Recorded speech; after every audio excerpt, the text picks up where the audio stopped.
Well, we're thinking with the changing times, it's time that we're going to be moving. Hello, welcome to our channel. We're all about sharing our adventures and experiences around our homestead and off-grid cabin here on our 40 acres in the wilderness of Ontario, Canada. We enjoy life around the cabin, exploring, canoeing, hiking, campfire cooking, gardening, and sharing our love of nature. If you haven't done so yet, consider subscribing and click the little notification bell so you won't miss anything. Right here on Cabin Life with Glenn and Maureen.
Hi, I'm Glenn. We have 40 acres here, Maureen and I, in the heartland of Ontario, Canada, not far from Algonquin Provincial Park.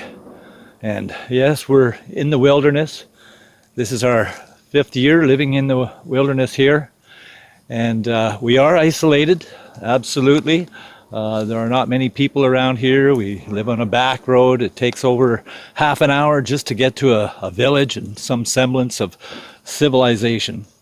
But you know, lately we've noticed a lot of traffic that has been occurring in the last couple of months, especially the last 2 or 3 months. And since there's been lockdowns and then, you know, the relief of those restrictions, and people are up and moving, and they are wanting to get out into nature, and they are coming up with their ATVs and their RVs and trailers and coming up to the cottages and cabins by the droves, and it's very, very busy. Real estate is at an all-time high. I don't think realtors can even hang on to pieces of property.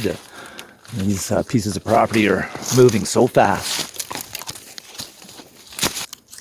And yeah, people are on the move as these COVID-19 numbers get worse. They are, growing exponentially every week, and by the day we hear the updated reports. And you know, back in March, I had mentioned in a video that the one thing we had to fear about this outbreak was fear itself. And that has definitely taken a toll on so many of us. The stress levels are very high. And even for us, living in the wilderness, you don't think that we are completely isolated and insulated from everything that's going on. We definitely feel the stress of it, and we feel the stress of those people like yourselves that may be living in the city and are having to go through the hardships, all the restrictions, the challenges. the lockdowns, and that takes a toll. We're very concerned about the well-being of our families that live in the city, our friends, and our friends online who we socialize with, that we've come to know from all over the world. Very concerned. Since March, I think that personally, I think I've seen a handful of people, 4 or 5 people at the most, that I've been able to speak with face to face and socialize. So it's been a long haul for us as well. I know that it's a long haul for you, wherever you are as well. People are getting frustrated. There are protests. There are those that feel they are, have to protest against wearing masks and feel that it's an infringement on their personal freedoms and rights. But it is a health issue, and it's a safety issue for those that feel they absolutely must go to the gym or go to a restaurant or somewhere to gather in close quarters. Think again, because you may unwittingly be transmitting something to the elderly, to someone's grandmother or grandfather, to someone's sister. And the numbers do seem to be rising exponentially as the days go on. I've been listening to the news and trying to get as much information about this as I can, and about the situation and which way it seems to be heading. And with all the restrictions that are in place, the lockdowns that are coming, it seems like there's going to be a lot more stress happening before it gets, any better. I've looked into a lot of the information on various websites, YouTube channels, news channels, information channels, and just tried to get the lay of the land, not just here in Canada, but and the United States, North America, but from all over the world. I've looked at reports from Australia and in the UK and Africa to gauge what is happening there, and see what kind of a curve that is happening there, what kind of restrictions are being put in place.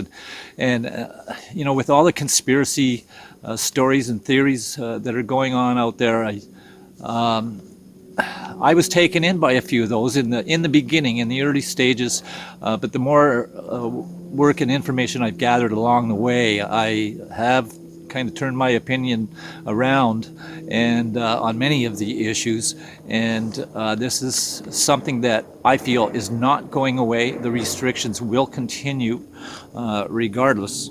So in my opinion, I think it would just be a really good idea to step back, to take a step back voluntarily before we are forced to take the step back.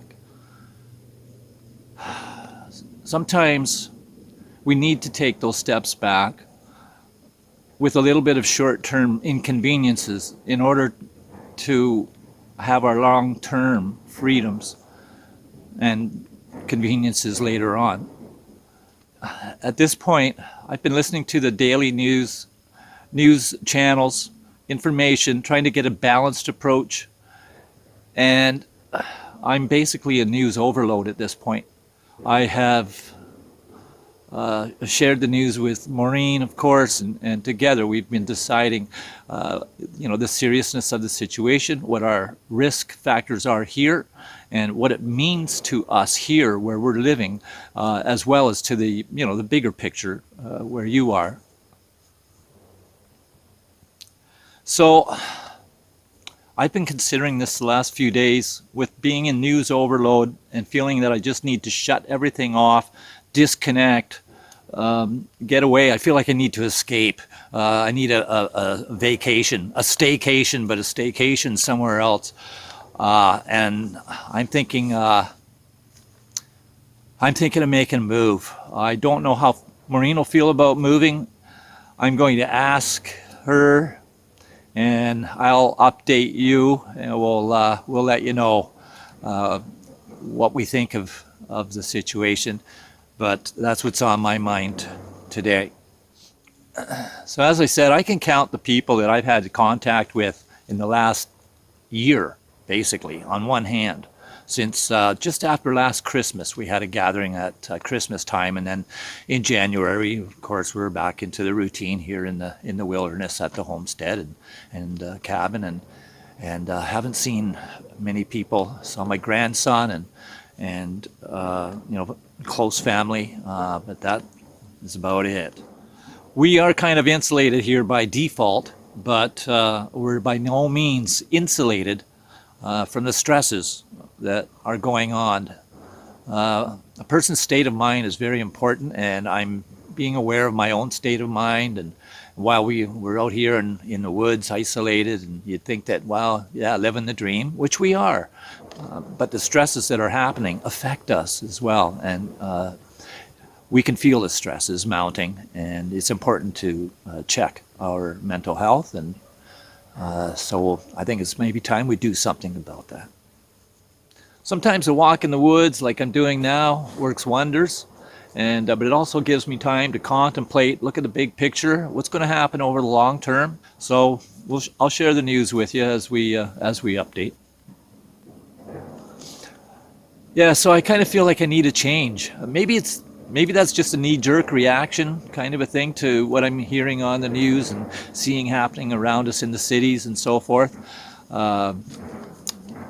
But it does make me feel anxious and concerned for my friends and my family and my online friends. I think that most of the stress that I'm feeling comes from the news that I've been hearing and I've been bombarded with from all over. And I kind of feel like I'm in info overload maybe, and I think that's taking a toll. I'm concerned about my mom, who is elderly, and she's isolated, and it's hard on everybody. It's hard on the family. So it appears that lockdown is imminent. It's becoming urgent. There are some countries, states and whatnot that may not be going into lockdown, and that's their prerogative. But it looks like we may be looking at some lockdowns here in Canada, and it's a very serious situation. So I want to do what's best for me and for Maureen and for our family. And I'm thinking that this move may be the answer. But I'll keep you updated. For Maureen, I'm Glenn. Over and out. Take care.